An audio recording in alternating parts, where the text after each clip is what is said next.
Robert Moor's book, In Trees and Exploration, he tells the following story. I strolled over to the base of the tree and, with a quick anticipatory breath, jumped up and caught hold of the lowest branch. I hooked my leg over it, rolled upright, straddled it, and, after an awkward, ball-clutching moment, managed to stand up. This was a maneuver I knew well. I'd performed it hundreds of times as a kid. As I was a bit less fluid and considerably heavier than I'd been in my youth, but I was happy to find I hadn't lost the knack. The next branch was just above my head. Again, I grabbed hold of it and pulled myself up, but this time I squirmed over it, solar plexus pressed against the scaly bark, legs dangling. I suddenly had a clear view of just how far off the ground I was. Before me was 15 feet of open air, then a snarl of sharp rocks. My vision wobbled, an aqueous, nauseous sensation, and felt my heart thrashing in my ribcage. My body mutinied. Before I even consciously decided to, I found I was retreating back to the ground. But now, another problem arose. When my foot reached the lower branch, it seemed farther away than mere moments before. Quivering, I extended my toes farther into empty air. I envisioned myself slipping and crashing down onto the rocks below. Then I imagined my husband finding my pathetic, crumpled body hours or days later. My friends hearing the news and thinking, what a tragedy, but also, what an idiot. Moore did manage to get down without incident and was quite shaken by the experience. Not so much the physical aspect as the fear. He then promptly found, and studied with Ben Atkinson, an expert in tree climbing. Throughout Moore's exploration of trees, he ended up spending time living in trees when involved in various protests, as well as time with the Karuai of Papua New Guinea, who lived among trees. Unlike Robert Moore, I was never particularly adventurous in my youth. Life was adventurous on its own without my having to look for it.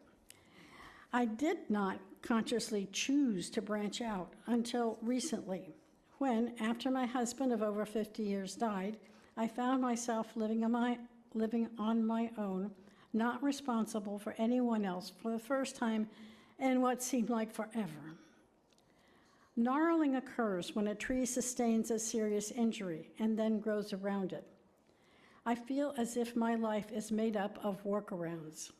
My traveling would likely be severely limited without GPS. I have a phone that daily reminds me of my schedule and diet and gives me access to my email and instant messages, etc., and of course takes beautiful pictures. Modern technology, a workaround for the gnarling of old age. After painting an incredibly depressing picture of aging, Moore does point out that, quote, to continue to try new things, shedding bad habits and false beliefs, and strengthening what works best throughout life, even until the very end, stands in defiant opposition to all that. Truly growing old, as opposed to merely getting old, is a guerrilla war against overwhelming forces of gravity, entropy, and social convention. Not a view I especially relate to, in the sense that I am not standing defiant of the process of aging. I am not having a guerrilla war. I accept it and still move forward. I am growing old, branching even as I age. Branching is growing, and growing wherever, whenever, in whatever direction at that time works. I know that I, at the age of 79, have felt lighter and less burdened than ever. I am free to make a fool of myself as I am taking a beginner's course in Spanish. I have expanded my sense of how to live through studying Buddhism. I suffer the slings and arrows of aging. I have problems with my knees, my feet, my shoulder, and I'm still trying to make friends with my digestive system. My memory is not as trustworthy as it used to be, and I live, as do most elders I know, under a constant fear of dementia. And yet, I am relatively happy and enjoying my life with the challenges I have chosen.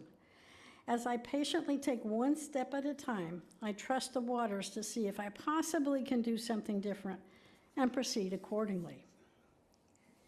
The creation of a gnarl. So aging is a gnarl and global warming is another. One day in the course of my research, I ran across a study showing that Canada's trees, especially the fast-growing conifer plantations that had largely replaced diverse old-growth forests, had taken a cruel turn, Moor writes. As they burned in wildfires and rotted due to pest outbreaks, they were releasing more carbon into the atmosphere than they absorbed. A few years later, it was found that large swaths of the Amazon basin, due to increasing wildfires and deforestation, had become a net carbon source rather than a carbon sink. We had transformed the lungs of the earth into smokestacks. Houston, we have a problem. I know this is nothing new to you. Another branch and another gnarl. The poet, okay, this is another branch and another gnarl. The poet Glenys Richmond confesses that when she looks at a tree, she sees the grand being she loved as a child, but she also sees the lynching tree that terrorized her ancestors.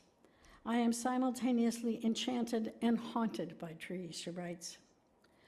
Moor's travels and interests led him into contact with various places, peoples, and cultures where he consistently found an interest in ancestors, something lacking in the culture in which he was raised.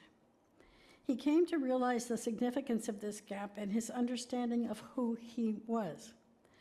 Moor presents an interesting journey through his ancestry that eventually leads to learning about Hezekiah, a prominent white man who helped found the small town of Leeds, Alabama. Hezekiah fought for the Confederacy in the Civil War and owned enslaved people. Eventually, Moor's research led him into contact with Gaia Gray, a person equally interested in ancestry and a descendant of Lucinda, an enslaved woman who lived next door to and had children by Hezekiah. Moor and Gray traveled together to continue their ancestral research, a harrowing journey of the institution of slavery in that state. We try. The Great Green Wall, also known as the Great Green Belt. The Sahara has expanded by 10% since 1920, resulting in the degradation of usable land, increasing food insecurity, prompting people to leave areas bordering the Sahara-Sahel, and causing other problems. Envision, if you will, an actual wall of trees, keeping the desertification of the Sahara region at bay. The initial goals included the restoration of 100 million hectares, which I looked up is equal to 250 million acres of degraded land by 2030, the capture of 250 million tons of carbon monoxide, the creation of 10 million green jobs. The Great Green Wall is an African-led initiative launched by the African Union in 2007. Climate change, droughts, unstable governments, revolutions, and of course financing have slowed it down considerably. Branching. Goals have changed, and implementation of the original plan began. Problems arose. Learning, branching, how to address these problems, gnarls, led to a change in goals. The goals have since now encompassed promoting water harvesting techniques, greenery protection, and improving indigenous land use techniques, all aimed at creating a mosaic of green, productive landscapes across North Africa. The Sahara covers parts of Chad, Egypt, Mali, Mauritania, Morocco, Niger, Western Sahara, Sudan, Algeria, and Tunisia. So just imagine a project involving that many countries. So it's a monumental project involving a huge tract of land, multiple countries, and multiple sources of fundings. And the world did not stop when this project began its implementation. Global warming continued, and some countries had unstable governments, leading to the temporary inability to participate. Trees have been planted, but building a wall of them is no longer the priority. Instead, the wall of trees has become a vehicle for a wider goal. Countries in the region working together to tackle climate change, food security, and economic growth. As of 2024, about 30 million hectares, roughly 75 million acres, has been restored, completing 30% of the target. I don't know how we will manage the human-made causes of global warming. I do know that I have hope. Racism and global warming are immense problems. However, William Goldberg wrote, "I have never seen a person grow or change in a constructive direction when motivated by guilt, shame, or hate." And yet, we try. We have tools. Pruning is a tool. Feeling overwhelmed, we need to prune. Bonsai trees are all about pruning.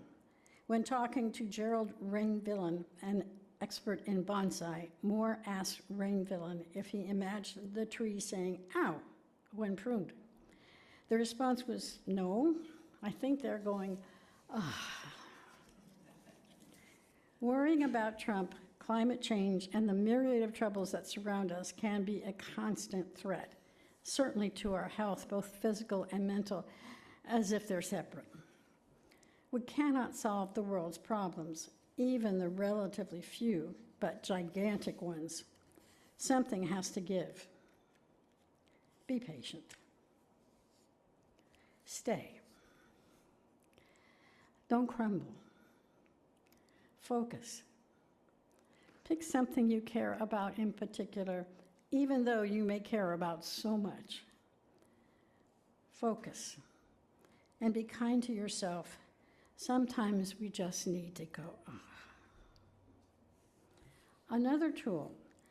I believe awe is another tool. When I feel it, I feel it.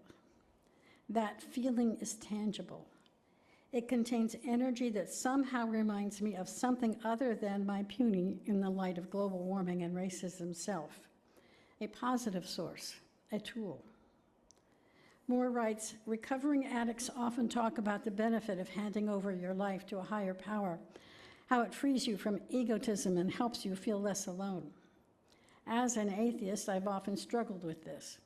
But each time I climbed a tree, I knew, in a powerful and a deep, visceral, animal way, that I was placing my life in the hands of a being far more powerful and patient than I could ever hope to be." From our first wobbly steps, he writes, "The nature of humans has always been to branch out and to diversify.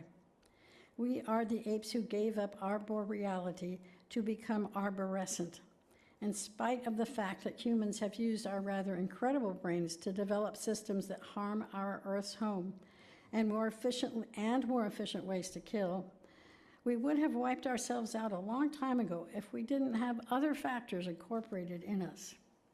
We would not have survived to this day without the capacity to grow from individuals to clans, to towns, to cities, to countries, to being aware of others around the globe without having more than just the ability to dominate others.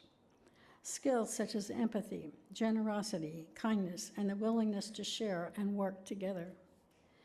The question worth asking then is not, could such a branchy species ever change their ways to prevent planetary collapse? The question is, how could we not? What force on Earth? What industry?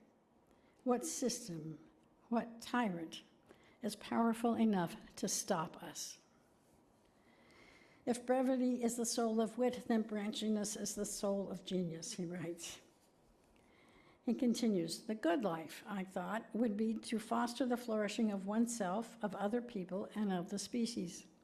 Anytime I found myself lying in bed in the oceanic blackness of the night, paralyzed by that all-encompassing question, what's the point of it all? I tried to reorient myself back to this goal of co-flourishing, like a sailor aiming for a pinprick of distant light in the darkness, to grow and to help grow. Could there be any higher calling?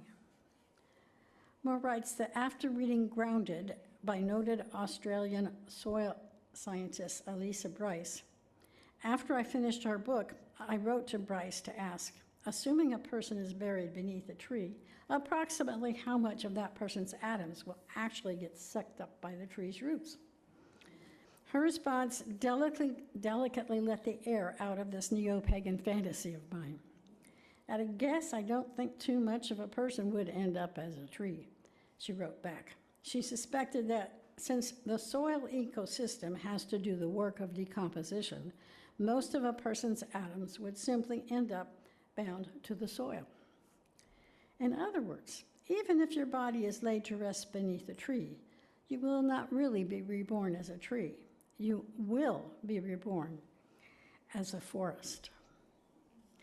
In his book, All in This Together, Jack Cornfield tells the following story.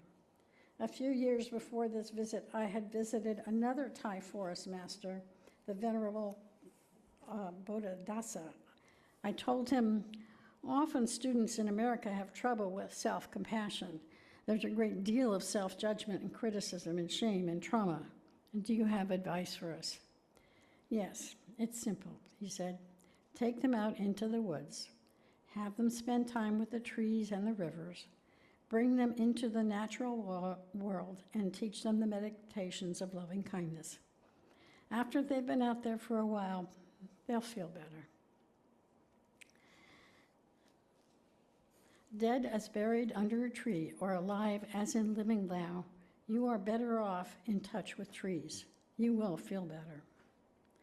Just as it has taken some trees hundreds and even thousands of years to adjust to whatever the environment threw at them, developing gnarls to survive, so working on today's problems, having hope, believing in the part of humanity that has accomplished more than the ability to fight, kill, and destroy, will provide a path to an earth that produces a better environment for all. Much has been and will continue to be destroyed, and yet that is not a reason to give up hope. So take care of yourself. Believe in what is real and positive, and carry on. The situation is bad, but it is not hopeless. Blame, anger, and guilt will not help. Have faith in yourself, and have faith in humanity.